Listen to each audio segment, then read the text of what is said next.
សគុំមកកាន់ការផ្សាយដំណឹងពីល្ងាចបន្តទៀតតែសជនលើកឡើងនៅព័ត៌មាននៅវគ្គដំបូងនេះគឺថ្ងៃនេះដែរគឺជាខួបលើកទី21ឆ្នាំហើយបើពោលគឺនៅថ្ងៃ30មេសា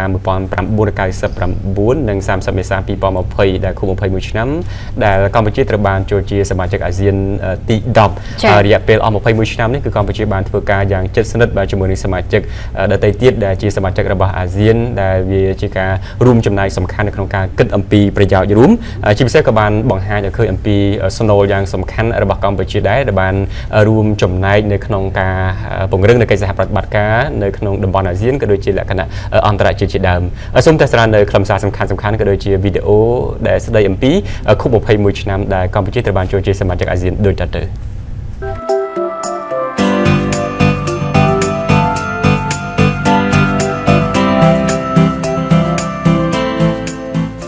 នៅវេលាម៉ោង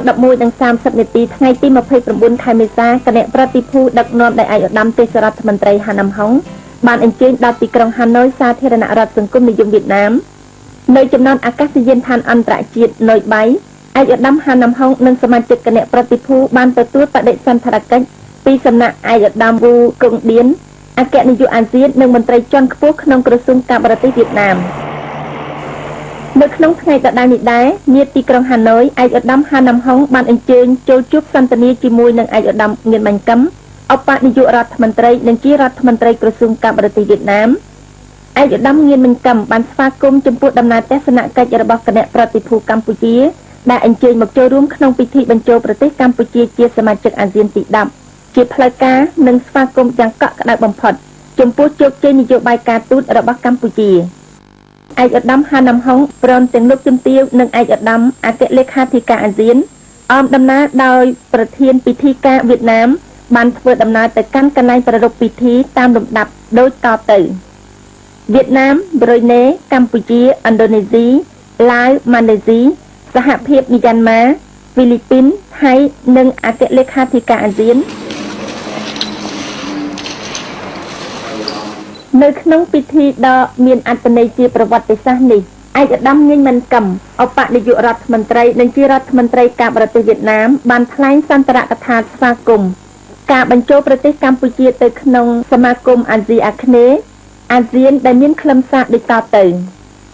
ក្នុងនាមប្រជាជននិងរដ្ឋាភិបាលនៃសាធារណរដ្ឋសង្គមនិយមវៀតណាមខ្ញុំមានសេចក្តីសោមនស្សរីករាយយ៉ាងក្រៃលែងដើម្បីសម្ដែងនូវការស្វាគមន៍យ៉ាងកក់ក្ដៅចំពោះរដ្ឋមន្ត្រីការបរទេសអាស៊ានទាំងអស់ដែលមានវត្តមាននៅក្នុងឱកាសនៃពិធីបញ្ចូលព្រះរាជាណាចក្រកម្ពុជាជាសមាជិកអាស៊ានខ្ញុំសូមសម្ដែងនូវការស្វាគមន៍ជាពិសេសជូនចំពោះឯកឧត្តមហាណាំហុងទេសរដ្ឋមន្ត្រីនិងជារដ្ឋមន្ត្រីការបរទេសនិងសហប្រតិបត្តិការអន្តរជាតិដែលតំណាងឲ្យរាជរដ្ឋាភិបាលកម្ពុជានៅក្នុងព្រឹត្តិការណ៍ដ៏សំខាន់នេះបន្ទាប់ពីសន្ទរកថាប្រកបដោយអត្ថន័យនយោបាយយ៉ាងជ្រាលជ្រៅរបស់ឯកឧត្តមឧបនាយករដ្ឋមន្ត្រីការបរទេសវៀតណាមងៀនម៉ាន់កឹមរួចមកឯកឧត្តមទេសរដ្ឋមន្ត្រីការបរទេសហាណាំហុង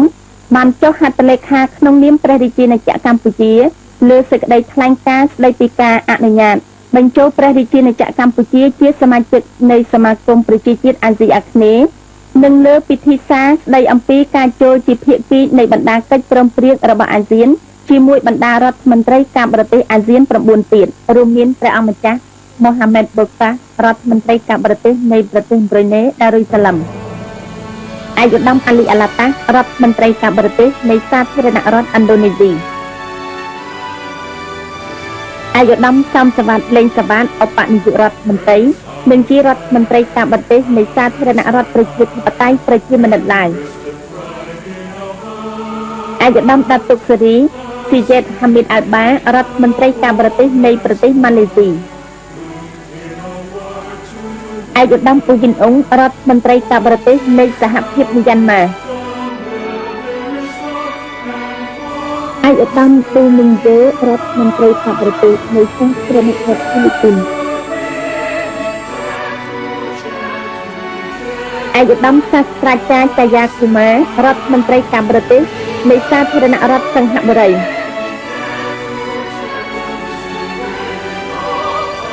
ឧត្តមបណ្ឌិតសិរិនពិតសវណ្ណរដ្ឋមន្ត្រីការបរទេសនៃរាជាណាចក្រថៃឯ និងឯកឧត្តមមាននឹងចំឧបនាយករដ្ឋមន្ត្រីការបរទេសនៃសាធារណរដ្ឋសង្គមនិយមវៀតណាម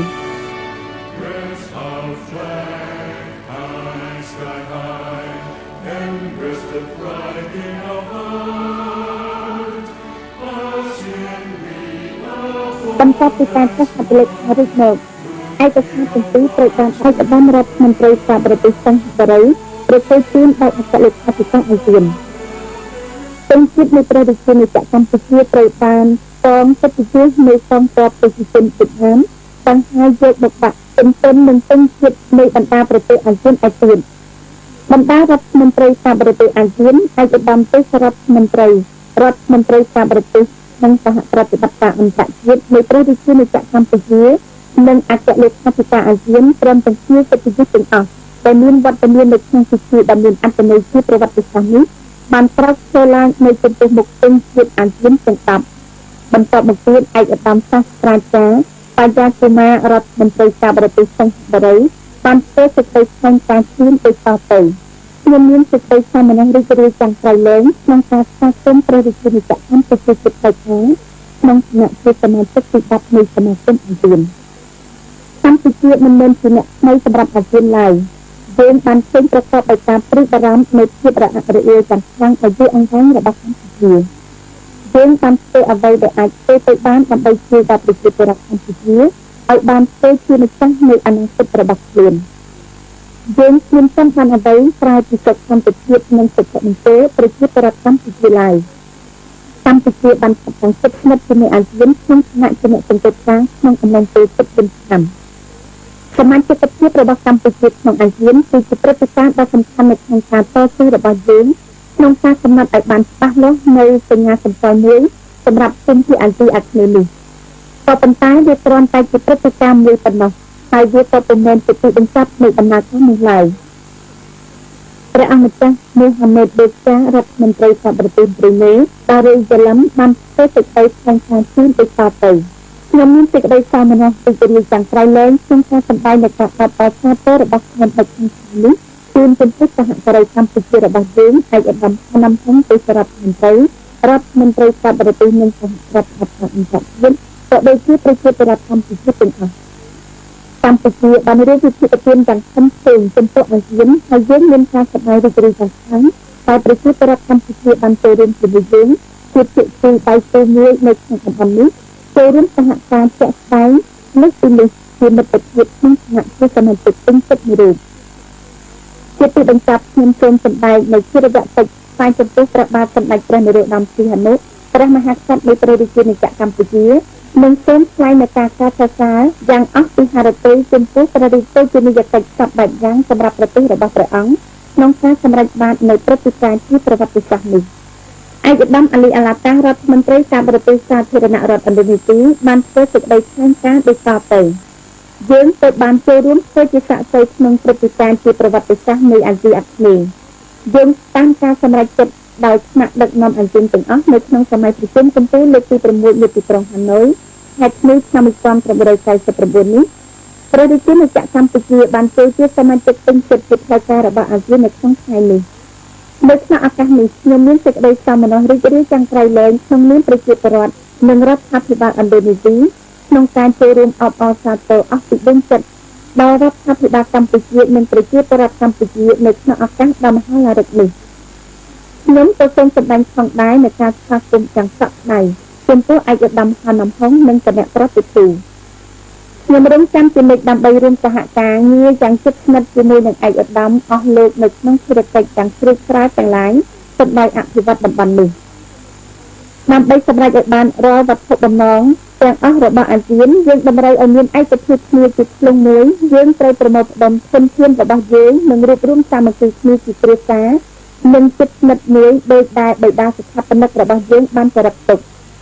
យើងត្រូវការវិធានការទាំងឡាយរបស់សមាជិកទាំងអស់ដើម្បីជំរុញការប្រឹងប្រែងរួមសម្រាប់ក្នុងវត្ថុបំណងនេះហើយខ្ញុំសូមរំចាំការចូលរួមយ៉ាងសកម្មរបស់កម្ពុជាក្នុងរាល់ការងារទាំងអស់របស់អាស៊ាន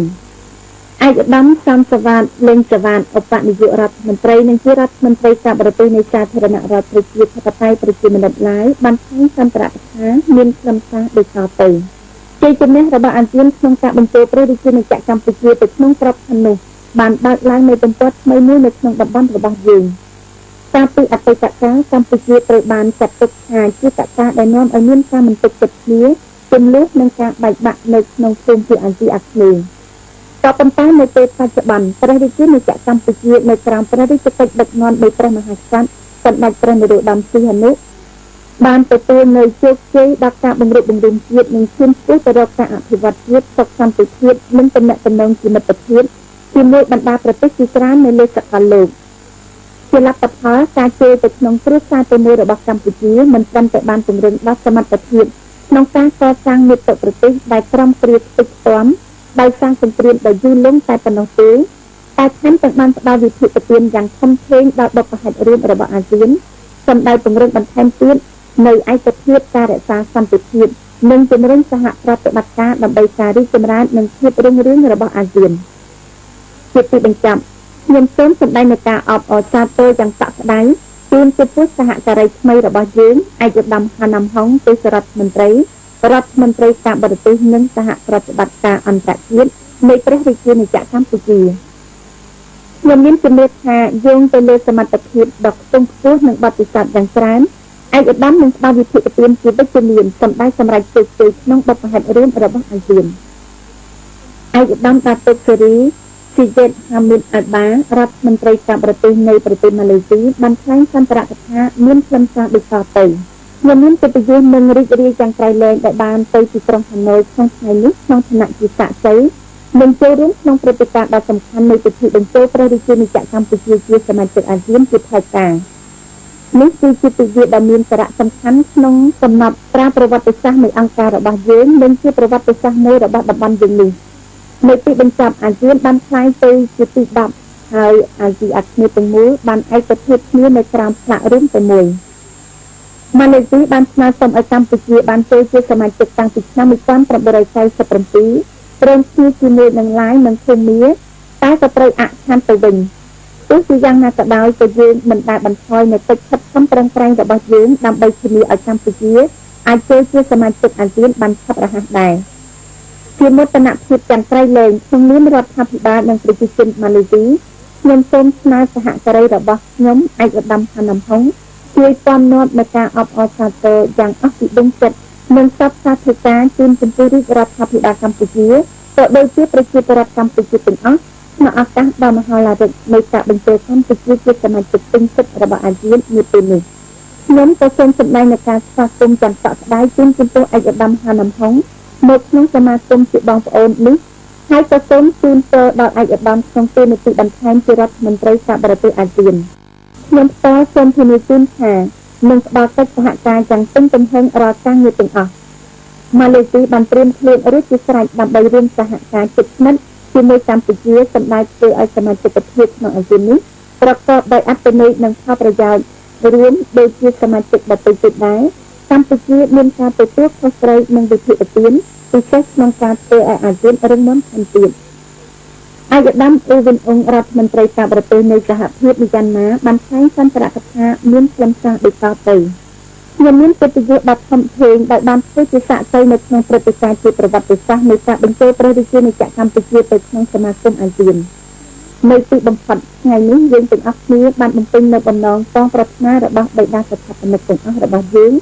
ក្នុងការបង្រួបបង្រួមប្រជាជាតិអាស៊ីអាគ្នេយ៍ទាំង10បញ្ចូលទៅក្នុងអាស៊ានតែមួយខ្ញុំសូមឯកភាពចូលរួមទាំងស្រុងជាមួយនឹងសហការីទាំងអស់របស់ខ្ញុំដើម្បីធ្វើការស្វាគមន៍យ៉ាងសក្តានុពលចំពោះឯកឧត្តមហាណាំហុងទេសរដ្ឋមន្ត្រីការបរទេសនិងប្រតិបត្តិការអន្តរជាតិនៃព្រះរាជាណាចក្រកម្ពុជាក៏ដូចជាគណៈប្រតិភូរបស់ឯកឧត្តមជាសមាជិកពេញសិទ្ធិរបស់អាស៊ាននៅក្នុងបរិបទពេលភាគីមីយ៉ាន់ម៉ានិងកម្ពុជាមានសាសនាវប្បធម៌និងប្រពៃណីដូចគ្នាព្រមទាំងមានទំនាក់ទំនងយ៉ាងសក្តានុពលនិងជិតស្និទ្ធតាំងពីយូរលង់ណាស់មកហើយកាលពីខែមុននេះមីយ៉ាន់ម៉ាបានបង្កើតស្ថានបេសកកម្មការទូតរបស់ខ្លួននៅក្នុងទីក្រុងភ្នំពេញហើយបន្តិចទៀតនេះខ្ញុំសូមជូនពរឯកឧត្តមហាណាំហុងនិងសមាជិកគណៈប្រតិភូទាំងអស់នៃព្រះរាជាណាចក្រកម្ពុជាឲ្យមានសុខភាពល្អនិងសុភមង្គលហើយយើងសង្ឃឹមដោយរីករាយធ្វើកិច្ចសហប្រតិបត្តិការយ៉ាងជិតស្និទ្ធជាមួយឯកឧត្តមនិងគណៈប្រតិភូក្នុងការខិតខំប្រឹងប្រែងសម្រាប់ទិសដៅដ៏ខ្ពង់ខ្ពស់របស់អាស៊ាន ដើម្បីសន្តិភាពស្ថិរភាពនិងការអភិវឌ្ឍដោយសច្ចធម៌នៃតំបន់អាស៊ីអាគ្នេយ៍ឯកឧត្តមឌូមីងយ៉ូរដ្ឋមន្ត្រីការបរទេសនៃសាធារណរដ្ឋហ្វីលីពីនបានថ្លែងសន្ទរកថាមានខ្លឹមសារដូចតទៅអស់រយៈពេលជិត32ឆ្នាំកន្លងទៅនៅក្នុងទីក្រុងបាងកករដ្ឋមន្ត្រីការបរទេសទាំង5នៃប្រទេសអាស៊ីអាគ្នេយ៍បានបង្កើតសហគមន៍មួយដែលបានបើកទូលាយឲ្យមានការចូលរួមពីបណ្ដារដ្ឋនានានៅអាស៊ីអាគ្នេយ៍ប្រទេសហ្វីលីពីនរួមជាមួយនឹងប្រទេសឥណ្ឌូនេស៊ីម៉ាឡេស៊ីសិង្ហបុរីនិងថៃបានគ្រងអាស៊ានរួមមានប្រជាជាតិទាំង10នៅក្នុងតំបន់ដែលមានទំនាក់ទំនងមិត្តភាពនិងកិច្ចសហប្រតិបត្តិការជាមួយគ្នាថ្ងៃនេះក្តីសង្ឃឹមនេះត្រូវបានប្រកាសឡើងយើងសូមស្វាគមន៍កម្ពុជាដែលជាសមាជិកថ្មីបំផុតរបស់អាស៊ាននៅទីបំផុតអាស៊ានទាំង10បានប្រកាសឡើងនៅចំពោះមុខយើងទាំងអស់គ្នាឯកឧត្តមបណ្ឌិតសិរិនពុទ្ធសវណ្ណរដ្ឋមន្ត្រីការបរទេសនៃព្រះរាជាណាចក្រថៃបានថ្លែងសន្ទរកថាមានខ្លឹមសារដូចតទៅខ្ញុំមានសេចក្តីសោមនស្សរីករាយជាទីបំផុតដែលមានកិត្តិយសចូលរួមក្នុងពិធីរួមជាមួយនឹងបណ្ដាមិត្តនិងសហការីនៃប្រទេសអាស៊ានដើម្បីធ្វើជាសាក្សីក្នុងពិធីបញ្ចូលព្រះរាជាណាចក្រកម្ពុជាជាផ្លូវការក្នុងសមាគមអាស៊ានមានឱកាសនេះតាំងមានឲ្យរាជរដ្ឋាភិបាលនិងប្រជាជននៃព្រះរាជាណាចក្រថៃខ្ញុំសូមសម្ដែងនូវការស្វាគមន៍ដ៏កក់ក្ដៅនិងអបអរសាទរយ៉ាងស្មោះស្ម័គ្រចំពោះរាជរដ្ឋាភិបាលនិងប្រជាជននៃព្រះរាជាណាចក្រកម្ពុជាក្នុងឱកាសជាប្រវត្តិសាស្ត្រនេះក្នុងនាមជាមិត្តនិងជាប្រទេសជិតខាងដែលធ្លាប់មានប្រវត្តិសាស្ត្រវប្បធម៌និងទំនាក់ទំនងសេដ្ឋកិច្ចយ៉ាងជិតស្និទ្ធធ្វើឲ្យប្រទេសថៃជឿជាក់យ៉ាងមុតមមថាទំនាក់ទំនងមិត្តភាពរវាងកម្ពុជាថៃនឹងបន្តពង្រឹងថែមទៀតតាមរយៈការខិតខំប្រឹងប្រែងរួមក្នុងការអនុវត្តនៅទិសដៅនិងបំណងរបស់អាស៊ានយើងរំចាំធ្វើការងារយ៉ាងជិតស្និទ្ធជាមួយកម្ពុជានៅក្នុងរង្វង់ក្របខ័ណ្ឌអាស៊ានដើម្បីសន្តិភាពស្ថិរភាពវឌ្ឍនសង្គមនិងការអភិវឌ្ឍនៅក្នុងតំបន់ដែលអាស៊ានកំពុងឈានចូលក្នុងសហសវត្សរ៍ខាងមុខគឺអាស្រ័យទៅលើយើងទាំងអស់គ្នាថាតើយើងយល់ដឹងពីទស្សនៈរបស់ថ្នាក់ដឹកនាំរបស់យើងសម្រាប់សតវត្សរ៍ទី21ចំពោះភាពស្និទ្ធស្នាលផ្នែកសង្គមនិងការឆ្ពោះទៅរបស់អាស៊ានដោយធានាភាពជាដៃគូក្នុងការអភិវឌ្ឍនិងការធ្វើការងារដោយសេរីក្នុងសហគមន៍មួយដែលបើកទូលាយនិងសង្គមមួយដែលមានការថែរក្សាឯកឧត្តមមាននឹងចំអបនាយករដ្ឋមន្ត្រីការបរទេសវៀតណាមបានថ្លែងសន្ទរកថាមានខ្លឹមសារដូចតទៅថ្ងៃនេះយើងខ្ញុំបានទទួលកិត្តិយសធ្វើជាសាក្សីនៅក្នុងព្រឹត្តិការណ៍ជាប្រវត្តិសាស្ត្ររបស់អាស៊ានតំបន់អាស៊ីអាគ្នេយ៍គឺពិធីដ៏ពិសេសនៃការបញ្ចូលព្រះរាជាណាចក្រកម្ពុជាជាសមាជិកទី10នៃសមាគមរបស់យើងស្របទៅតាមសេចក្តីសម្រេចនៃសន្និសីទកំពូលលើកទី6របស់អាស៊ានដែលប្រព្រឹត្តទៅនៅទីក្រុងហាណូយក្នុងខែធ្នូកន្លងទៅនេះជាការសម្រេចនៅគំនិតដែលបានបដិសន្ធិជាង30ឆ្នាំកន្លងទៅនេះគឺការបញ្ចូលគ្នាប្រទេសទាំងអស់ក្នុងតំបន់អាស៊ីអាគ្នេយ៍រស់នៅដោយសុខសាន្តដើម្បីសន្តិភាពស្ថិរភាពនិងវិបលភាពនៃតំបន់អាស៊ីអាគ្នេយ៍ក្នុងនាមរដ្ឋាភិបាលនិងប្រជាជននៃសាធារណរដ្ឋសង្គមនិយមវៀតណាមខ្ញុំសូមសម្ដែងនូវការអបអរសាទរយ៉ាងសក្តាជាទីបំផុតចំពោះឯកឧត្តមហាណាំហុងទេសរដ្ឋមន្ត្រីការបរទេសនិងសហប្រតិបត្តិការអន្តរជាតិនៃព្រះរាជាណាចក្រកម្ពុជានិងសមាជិកគណៈប្រតិភូទាំងអស់នៅក្នុងពិធីដ៏មានអត្ថន័យជាប្រវត្តិសាស្ត្រនេះឯកឧត្តមទេសរដ្ឋមន្ត្រីការបរទេសហាណាំហុងបានធ្វើសេចក្តីថ្លែងការណ៍មួយទៅកាន់អង្គពិធីថាក្នុងនាមរាជរដ្ឋាភិបាលកម្ពុជាឯកឧត្តមសូមធ្វើការវិតម្លៃខ្ពស់និងស្មោះសរថ្វាយជូនព្រះអង្គម្ចាស់ឯកឧត្តមទាំងអស់ជាពិសេសជូនរដ្ឋាភិបាលនៃសាធារណរដ្ឋសង្គមនិយមវៀតណាមដែលជាម្ចាស់ផ្ទះបណ្ដាប្រទេសជាសមាជិកអាស៊ាននិងលេខាធិការអាស៊ានចំពោះសហប្រតិបត្តិការដ៏ល្អប្រសើរនិងការឧបត្ថម្ភគាំទ្រដ៏មានតម្លៃដែលបានផ្ដល់ជូនដល់កម្ពុជានៅក្នុងការរៀបចំខ្លួនចូលមហាគ្រឹះសាសន៍នេះឯកឧត្តមទេសរដ្ឋមន្ត្រីបានបញ្ជាក់ទៀតថាក្នុងរយៈពេល32ឆ្នាំកន្លងមកបណ្ដាប្រទេសអាស៊ានបានជំនះឧបសគ្គនិងការលំបាកយ៉ាងច្រើននិងបាននាំមកនូវការប្រែមុខមាត់ទាំងស្រុងដល់តំបន់យើងនេះនិងបានប្រែក្លាយតំបន់អាស៊ីអាគ្នេយ៍ទៅជាតំបន់សន្តិភាពស្ថិរភាពនិងសហប្រតិបត្តិការប្រកបដោយការរីកចម្រើនធំធាត់យ៉ាងឆាប់រហ័សនិងបានចាត់ទុកព្រឹត្តិការណ៍ដ៏គួរឲ្យកត់សម្គាល់នេះបានចាត់ទុកនៅរបបថ្មីនៃប្រវត្តិសាស្ត្រមិនត្រឹមតែសម្រាប់កម្ពុជាប៉ុណ្ណោះទេថែមទាំងសម្រាប់សមាគមប្រជាជាតិអាស៊ីអាគ្នេយ៍ទាំងមូលទៀតផងនៅទីបញ្ចប់សេចក្តីថ្លែងការណ៍បានសង្កត់ធ្ងន់ថា កម្ពុជាសូមសន្យានឹងចូលរួមយ៉ាងសកម្មនៅក្នុងបណ្ដាសកម្មភាពសហប្រតិបត្តិការនានារបស់អាស៊ានដើម្បីធ្វើយ៉ាងណាឲ្យការចូលរួមវិភាគទានរបស់កម្ពុជាបានជួយជំរុញនិងពង្រឹងសាមគ្គីភាពនិងការអភិវឌ្ឍរបស់អាស៊ានរដ្ឋមន្ត្រីការបរទេសអាស៊ានទាំង10និងអគ្គលេខាធិការអាស៊ានបានថតរូបរួមគ្នាជានិមិត្តរូបនៃការឯកភាពដ៏រឹងមាំរបស់អាស៊ានលោកស្រីនិងកញ្ញាជាទីមេត្រី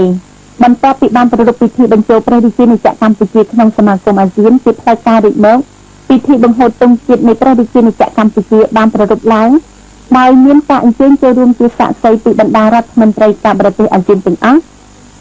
អាយដាមនេះទំហែងអគ្គនាយកអាស៊ានកម្ពុជាបានប្រគល់ទង់ជាតិជូនដល់អគ្គលេខាធិការអាស៊ានអគ្គលេខាធិការអាស៊ានទទួលទង់ជាតិកម្ពុជាហើយបានប្រគល់ទង់ជាតិនៃព្រះរាជាណាចក្រកម្ពុជាយើងជូនដល់កងកិត្តិយសវៀតណាមកងកិត្តិយសវៀតណាមទទួលយកទង់ជាតិនៃព្រះរាជាណាចក្រកម្ពុជាបោះជំហានព្រមគ្នាយ៉ាងស្វាហាប់នាំយកទង់ជាតិកម្ពុជាទៅដាក់នៅតាមជួរទង់ជាតិរបស់អាស៊ានហើយចាប់ផ្ដើមបង្ហូតឡើងនៅពេលជាមួយគ្នានោះក្រុមភ្លេងត្រាយតបនៃកងកិត្តិយសរបស់ប្រជាជាតិវៀតណាមបានចាប់ផ្ដើមប្រគំបទភ្លេងនៃព្រះរាជាណាចក្រកម្ពុជាស្របពេលជាមួយនោះដែរទង់ជាតិបានបង្ហូតឡើងសន្សំបក់រវិចទន្ទឹមគ្នានឹងទង់ជាតិរបស់បណ្ដាប្រទេសសមាជិកអាស៊ានឯទៀតនៅលើទឹកដីដ៏ស្រស់បំព្រងរបស់សាធារណរដ្ឋសង្គមនិយមវៀតណាមជានិច្ចលោកស្រីនិងកញ្ញាជាទីមេត្រីដោយដែលទូរទស្សន៍ជាតិកម្ពុជាបានផ្ដល់ព័ត៌មានរួចមកហើយស្ដីអំពីព្រះរាជាណាចក្រកម្ពុជាចូលជាសមាជិកពេញសិទ្ធិរបស់អាស៊ានដែលបានប្រព្រឹត្តទៅនៅទីក្រុងហាណូយសាធារណរដ្ឋសង្គមនិយមវៀតណាមនៅថ្ងៃទី30ខែមេសាឆ្នាំ1999ហើយនៅថ្ងៃទី30ខែមេសានេះដែរឯកឧត្តមទេសរដ្ឋមន្ត្រីការបរទេសហាណាំហុងរួមនឹងរដ្ឋមន្ត្រីការបរទេសជាសមាជិកអាស៊ានឯទៀត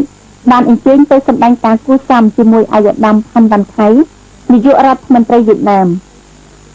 ជាបឋមឯកឧត្តមផាន់វ៉ាន់ខៃបានស្វាគមន៍ចំពោះរដ្ឋមន្ត្រីការបរទេសអាស៊ានទាំង10និងបានសម្ដែងនូវការសប្បាយរីករាយពេញចិត្តដោយប្រទេសកម្ពុជាជាមិត្តបានចូលជាសមាជិកអាស៊ាននៅទីក្រុងហាណូយឯកឧត្តមនាយករដ្ឋមន្ត្រីវៀតណាមបានចាត់ទុកការចូលអាស៊ានរបស់កម្ពុជាគឺជាព្រឹត្តិការណ៍ប្រវត្តិសាស្ត្ររបស់ប្រទេសអាស៊ានទាំង10ឆ្លើយតបទៅនឹងបំណងប្រាថ្នារបស់អ្នកដែលបានបង្កើតអាស៊ានឯកឧត្តមទេសរដ្ឋមន្ត្រីការបរទេសហាណាំហុងក៏ដូចជារដ្ឋមន្ត្រីការបរទេសអាស៊ាន9ទៀតបានយកតម្លៃខ្ពស់ចំពោះការឧបត្ថម្ភនិងគាំទ្រយ៉ាងសកម្មពីរដ្ឋាភិបាលនៃសាធារណរដ្ឋសង្គមនិយមវៀតណាមនិងថ្នាក់ដឹកនាំអាស៊ានទាំងអស់ឆ្ពោះទៅដល់ការបញ្ចប់អាស៊ាន10ឯកឧត្តមផាន់វ៉ាន់ខៃនិងរដ្ឋមន្ត្រីការបរទេសអាស៊ានទាំង10មានទស្សនៈស្របគ្នាក្នុងទិសដៅធ្វើយ៉ាងណាឲ្យអាស៊ានកាន់តែរឹងមាំថែមទៀតនិងរីកចម្រើនយ៉ាងឆាប់រហ័សជាថ្មីម្ដងទៀតឯកឧត្តមទេសរដ្ឋមន្ត្រីការបរទេសហាណាំហុងតាំងមានរាជរដ្ឋាភិបាលកម្ពុជាបានថ្លែងអំណរគុណយ៉ាងជ្រាលជ្រៅចំពោះប្រទេសវៀតណាមព្រមទាំងព្រះអង្គម្ចាស់ឯកឧត្តមទាំងអស់ជារដ្ឋមន្ត្រីការបរទេសអាស៊ានដែលមានវត្តមាននៅទីនេះនិងជូនចំពោះរដ្ឋាភិបាលក៏ដូចជាអគ្គលេខាធិការអាស៊ាននិងបុគ្គលិកអាស៊ានដែលបានប្រារព្ធពិធីពិសេសជាប្រវត្តិសាស្ត្រនេះឡើងនិងបានផ្ដល់នូវការគាំទ្រដ៏មានតម្លៃដល់ព្រះរាជាណាចក្រកម្ពុជាបន្ទាប់ពីបានចូលជួបសម្ដែងការគូសំជាមួយឯកឧត្តមនាយករដ្ឋមន្ត្រីវៀតណាមមកឯកឧត្តមទេសរដ្ឋមន្ត្រីហាណាំហុងបានធ្វើសន្និសីទកាសែតមួយដោយបានបញ្ជាក់ថាទស្សនៈនៃអ្នកបង្កើតអាស៊ានដែលចង់ឲ្យបណ្ដាប្រជាជាតិទាំងអស់នៅអាស៊ីអាគ្នេយ៍ចូលរួមនៅក្នុងគ្រួសារអាស៊ានតែមួយនោះបានក្លាយទៅជាការពិតទាំងស្រុងរាជរដ្ឋាភិបាលកម្ពុជាមានក្តីរីករាយជាពន្លឹកដែលបានក្លាយជាសមាជិកទី10របស់អាស៊ានបន្ទាប់ពីបានត្រៀមរៀបចំខ្លួននិងរងចាំអស់រយៈពេលជិត4ឆ្នាំចាប់តាំងពីពេលកម្ពុជាបានក្លាយទៅជាអ្នកសង្កេតការណ៍នៅថ្ងៃទី28ខែកក្កដាឆ្នាំ1945នៅប្រទេសប្រ៊ុយណេឯកឧត្តមហាណាំហុងបានបញ្ជាក់ទៀតថា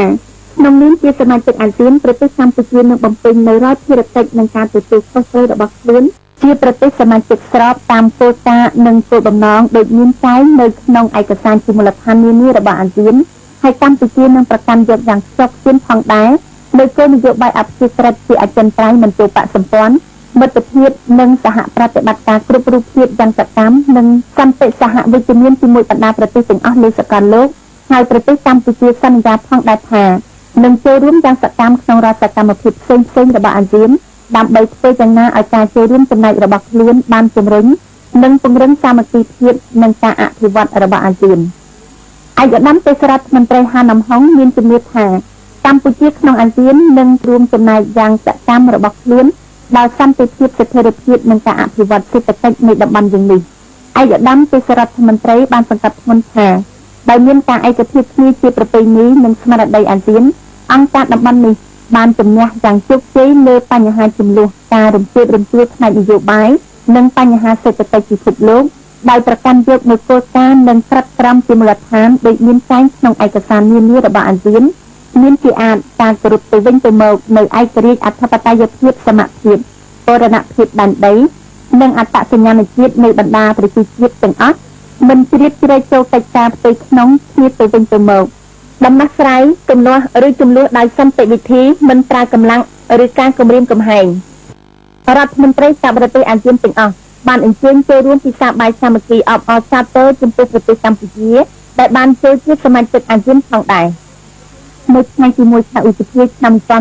1999វេលាម៉ោង 7:30 នាទីឯកឧត្តមទេសរដ្ឋមន្ត្រីរដ្ឋមន្ត្រីការបរទេសនិងគណៈប្រតិភូកម្ពុជាបានចាក់ចេញពីទីក្រុងហាណូយអមដំណើរដោយមានវត្តមានរបស់អគ្គនាយកអាស៊ាននិងមន្ត្រីជាន់ខ្ពស់ក្នុងក្រសួងការបរទេសវៀតណាមឯកឧត្តមទេសរដ្ឋមន្ត្រីរដ្ឋមន្ត្រីការបរទេសព្រមទាំងគណៈប្រតិភូបានអញ្ជើញមកដល់ប្រលានយន្តហោះអន្តរជាតិទីក្រុងនៅវេលាម៉ោង 10:30 នាទីហើយត្រូវបានទទួលស្វាគមន៍ពីថ្នាក់ដឹកនាំនិងមន្ត្រីជាន់ខ្ពស់ក្នុងក្រសួងការបរទេស